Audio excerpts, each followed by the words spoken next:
un poco más de Javier Fernández Franco a través de las décadas de su vida. Y arrancamos con la primera década, de los 0 a los 10 años, cargada de fútbol, pero más como espectador, Javi. ¿Te gustaba ir a ver? Sí, me gustaba. A los cracks. Claro que sí.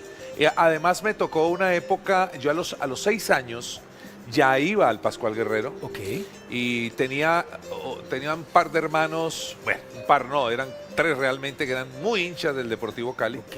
Y entonces querían que el niño de la Pobre casa que soy yo... Pobre muchacho, hombre, sufrido. Ay, mírenme esa gota. Ay, ¿ustedes dónde consiguieron esa Ya, ¿Tu foto? primer desnudo? ¡Qué vergüenza! El primer desnudo artístico. ¡Qué vergüenza! No, Mira, no, no, pero mi qué madre cosa. decía que ahí yo tenía 3 meses de nacido. Tenía 3 meses y yo tuve un nacimiento muy, muy traumático porque yo no nací del tiempo, yo nací de 6 meses. Uy, Dios mío. Y en esa época, pues obviamente no había ya en la Cumbre Valle donde yo nací, porque después me crié en Florida, ni incubadoras, ni nada de eso. Entonces mi mamá me encerró en una Cajita. como en una bolsa de algodones. O sea, yo estaba rodeado por algodones. Mi padre decía que yo era del tamaño de una cuchara. O sea, literalmente entre algodones. Claro, entre algodones, literal entre algodones. Hijo de madre. Y me daban unas gotas, todavía las tengo aquí, Tribisol, no existen ya.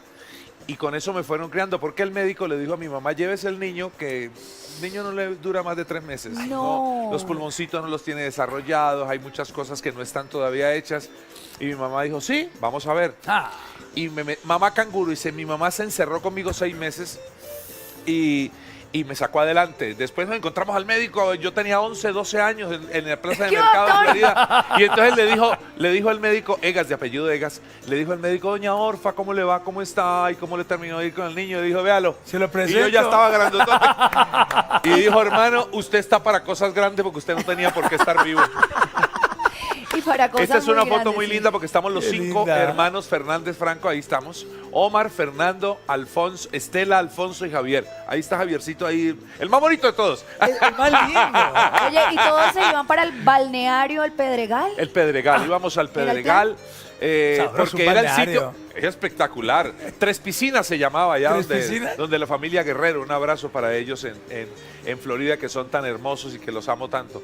Era el paseo nuestro, como en Cali arrancar para Pance, Claro. Ah. ¿cierto? A Mar se le tocó. Uno de Palmira iba al balneario Estambul, ahí en la recta de Ah, Cali, en la Palmira. recta Palmira que ya cambió, ya no es balneario, es como un centro comercial. algo Sí, así. sí, sí, me han sí. dicho, pero bonito. Y entonces me llevaban al estadio, yo iba al estadio y mis hermanos eran hinchas del Cali y querían que el niño fuera hincha del Cali Pero, y hombre. lo lograron porque es el equipo. El equipo Nos hicieron ese daño, hombre. no, sí, a sufridera. Sí, hombre, nos lo pusieron a sufrir un poquito. Pero ahora yo como que cambio un poco el tema y uno dice, bueno, ya el resultado lo de menos. Pero obviamente el equipo de las simpatías era el Cali porque era el equipo que ganaba. El equipo del momento. El equipo del momento. Claro, era la protagonista. América, un No. equipo, una institución importante, pero América era el último de la tabla con Estaba el Cúcuta. escondido, siempre escondido. Entonces, ¿a qué muchacho joven le gusta perder? No. No nos gusta perder Ibas con grandes, el ganador. mucho menos jóvenes. Exacto. Entonces estábamos con el ganador y el ganador en ese momento pues era el Cali, entonces tenía figuras espectaculares Unos como Hiroldo nombres. Rodríguez, como Miguel Escobar, como Pedro Sape. Pedrito no anda muy bien de salud, le mando un abrazo a Pedro, sabe que lo amamos. Y bueno, muchísimos jugadores espectaculares. Jairo Arboleda, que para mí fue el mejor en su posición, no hay otro igual. Bueno, en fin, muchísimos jugadores. Entonces me hice aficionado al fútbol también, aunque después lo que comencé a practicar fue el básquet. Oye, pero en esta década también aprovechabas el tiempo. ¿Te gustaba ganarte tus moneditas con tu hermano Alfonso? Sí. Me contaban que te ibas empujando mercaditos Sí, en un carrito sí, para ganarte sí. tu Para platica. ganarse un chavo. Mi padre era un hombre luchador. Cuando en el año que yo nací, los ferrocarriles de Colombia prácticamente que se terminaron. Mi papá era jefe de estación de ferrocarril. Bueno, había pasado por todos los puestos, desde maquinista, desde arreglar las vías férreas y tal. El hombre le tocó bien duro, bien duro. Y se acabó eso. ¿Qué nos ponemos a hacer con tanto muchacho? 9. Qué Éramos gallada. 9, ¿cierto? Entonces había que luchar. Salieron para Florida y mi papá vendía mercancía puerta a puerta. Mercancía a plazos. ¿Recuerdan ustedes? Que Claro, sí, sí, cada sí. 8 días cobraba. Cuotas. Me parece que era $1. Después ahí está mi padre. un hombre muy, muy luchador de ascendencia paisa y por eso era trabajador y piloso. Echado y para adelante, echado para adelante. Y entonces nosotros llegamos ahí a Florida y uno decía, yo quiero ir, por ejemplo, yo quiero ir a cine, por decir algo. Así, papi, hay que ganársela. Hay que ganársela. Y nos íbamos que a cargar la plaza mercados. de mercado y con carretas, en la casa habían carretas porque ahí se vendía la mercancía, pero obviamente los domingos, pues no. Entonces los domingos nos íbamos desde temprano, madrugaditos, y los amigos de mi mamá y mi papá decían, vámonos con Javiercito, con Alfonso, Oiga, mi hermano Alfonso, emprendedores. Me gusta esa actitud. y entonces nos ganábamos los chavitos ahí y eso servía. Para ir al cine, muy bien. Claro, eso Siguiente servía. década, de los 10 a los 20, ya lo mencionaste, aparece el baloncesto en tu vida. Sí. Que no era el deporte más... Una bendición. Sí, Sí, porque es sí. que... Y no te sentías como el diferente, todo el mundo jugando fútbol. Sí. No, y pero es Javier que con en el esa básquet. altura tenía que Era explorar esas premeditado. Sí, cualidades. pero fue una cosa muy, salió así esporádicamente. Y yo digo que es una bendición porque gracias al baloncesto yo estudio. Porque la situación cuando vamos a vivir a Cali, pues obviamente uno teniendo tantos hijos como tenía mi mamá y mi papá, pues la situación no se pone tan fácil, ¿no? Y entonces estudiar, bueno, había que conseguir una beca, entonces voy primero al Liceo de Ciencias, mi papá consigue con el rector prácticamente dueño, que era Jardiel, no me acuerdo, González, algo así. El dueño consigue una beca por intermedio de Boldein Naranjo, que era concejal de la ciudad. Mi papá era político. Ok. Mi papá fue político, Tenía fue su- presidente del consejo. A mí por eso me encanta la política. Yo soy un hombre que le encanta la política porque creo que es una forma de llegar también y de poder ayudar. La buena política. Sí, sí, ¿no? una política buena de política, por servicio, supuesto. ¿no? De Exactamente, no de- política de servicio. Eso hacía mi papá. Y entonces, y ya después me ven jugar, algún día yo me fui a jugar un Interbarrios y me vieron jugar y ya un señor Carlos Paz y me llevó a la liga y me dijo, venga, ¿usted cuántos años tiene? Yo tengo 13 años. 13, usted tan alto, venga, me lleva a la liga. Y comienza una carrera diferente, me llaman del Central de Comercio becado para estudiar. Estudié becado todo mi bachillerato y la Guau, universidad. qué fortuna. Entonces para mí es una bendición. Claro. Conseguí todo, hasta novia. Conseguí Claro. con el baloncesto. A las chicas nos encanta el La deportista. estrella del baloncesto. Hasta- no me gusta el que está ahí de tomando verdad. cerveza, Entonces, yo soy muy agradecido. Amo ese deporte como amo el fútbol, ¿cierto? Porque el fútbol me lo ha dado todo. El baloncesto, porque el baloncesto me lo dio todo en el momento en que yo más lo necesitaba. Oye, Fue pero muy tengo una importante. inquietud. Qué buen momento. Menos mal no te pillaron saltando la cerca del colegio porque Uy, no, qué te vergüenza. hubieran quitado la beca. ¿Cómo hacías? De un solo Oiga, brinco. eso es una anécdota muy chévere. Pero era una causa noble, ir a ver, Sí. a ver La cómo primera se movía emisora la radio. donde empezaste tú a hacer En Radio tus pinitos. Sutatensa. Y yo me saltaba una tapia, además qué peligro, Dios mío, no lo hagan, No por lo hagan favor. en casa. ¿Tienen esto en casa? No lo hagan, porque era una tapia bastante alta, pero como uno deportista, uno y joven, uno Se hace cree cualquier cosa, ¿cierto? Uno superhéroe. escala, hace cualquier cosa. Y entonces, en Los Ángeles del Norte, que tú conoces, ahí en señor. el norte, yo iba a las 11:30 era el programa, entonces yo para ir al programa cogía los libros y los tiraba, ¿cierto? Y cuando se descuidaban yo me subía por la tapia y me tiraba al otro lado, ¿ya?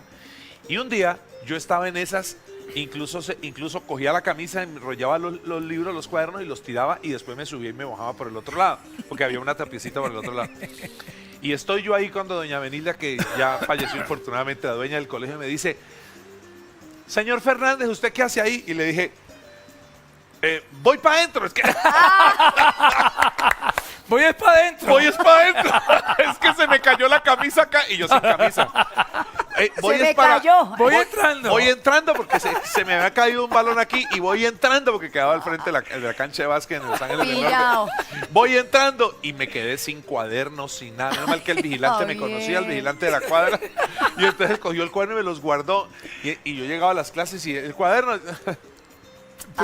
ya viene. Pero eso hablaba de... Espéreme que ya viene. Eso hablaba de tu amor por ese medio, por ir a las prácticas claro. de fútbol. No, eso a ver para a mí era lo jugadores. máximo. Mira, era un paraíso eso. Yo iba con mi hermano Alfonso, porque casi todas las cosas las hice con él porque éramos muy, muy cercanos. 4 años me llevaba mi hermano. Entonces, yo iba al estadio a recoger, nos contrataban a recoger boletas, me pagaban 500 pesos, no sé cuánto, 5,000 pesos, no sé, no recuerdo.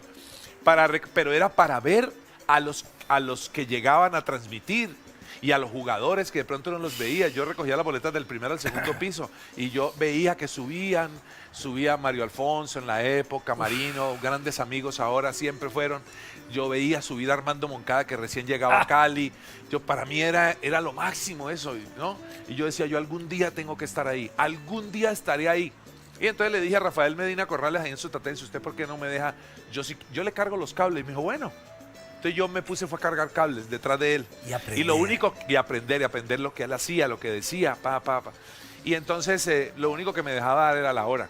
Mi papá estaba viviendo ya con mi mamá en una, pues, yo tenía 17 años, yo no había terminado bachillerato todavía. Iba a cumplir 17 años. Y mi mamá y mi papá estaban en la cumbre, en una casita que mi padre compró para su pensión. Y estaban allá. Y lo único que se cogía era Sutatensa, porque Sutatensa era la más potente del país. Eso arrancaba. Yo veo aquí, dicen que sí. Claro. Estos manes están viejitos sí, ya. no, ya tiraron la cédula. Si usted sabe qué radio Sutatensa, usted tiró la cédula. Estaba viejito. Y entonces mi papá le decía, mija, mire el niño cómo habla por radio. Yo no habla, lo que me decían era, ¿qué hora es? Me decía Rafael Medina con esa voz. ¿Qué hora es, caballero? Y yo decía, 2:15 minutos. Eso era todo lo que yo decía. Y mi papá decía que yo hablaba por radio. El niño habla por radio. Y era que yo daba solamente la hora. Mi papá no alcanzó a ver otras épocas. Yo tenía 20 años apenas, estaba como comenzando a desplumar en el tema de la radio. Lastimosamente, no, mentira, sí me ve porque está allá arriba viéndome. Y es tal vez la persona que, y mis hermanos, mi mamá, que me empujan y me empujan y me empujan. Bueno, mis hijos ahora, mis hijas y mis hijos. Y mis nietos. Pero es una década justamente difícil. Sí, muy complicado. Porque de los 20 a los 30 se va, don Omar. Claro, José a Omar. los 20, yo tenía 20 años cuando mi papá fallece, yo estaba transmitiendo un torneo nacional de baloncesto en Cartagena. Me había contratado en ese momento el Grupo Radial Colombiano y estaba yo con Esaú Jaramillo, también ya falleció, era el narrador y yo era el comentarista, y me contrataron para eso. Y el día de la final, hay una voz por allá de esas gruesas que dice, señor Javier, allá en el máster. Sí, ¿qué pasó? Es que tu papá acaba de tener un derrame cerebral y parece que es un infarto. Parece que se muere, pero no se preocupe que todo está bien. Ay, pero ¿cómo hacer así? Al aire. ¿Qué? Al aire. ¿Y tú? Paralizado. Yo tenía el micrófono así. Ay, Cayó. No, Javi. No, pues imagínate. Además, Muy en una- duro, en muy una duro para mí. edad, porque cuando uno está pequeñito, bueno, pero a los 20 Sí, años. pero en uno plena- cuando uno necesita esa figura paternal ahí, ¿no? Tu apoyo. Sí, el apoyo, todo lo que uno necesita. Muy difícil.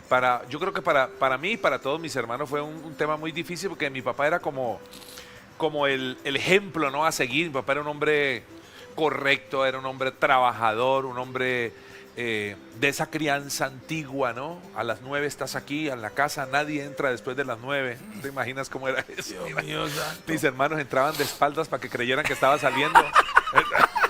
Al revés. No, es que voy para afuera. Yo voy para afuera. Voy a dejar la basura. Yo, el pelo me digo, voy para adentro. Cine, música, series, libros, teatro, artes plásticas, gastronomía, todo el mundo de la cultura y el entretenimiento aquí en El Tiempo. Suscríbase al canal de YouTube del Tiempo, que además es gratis, y le mandamos notificaciones de nuevos videos.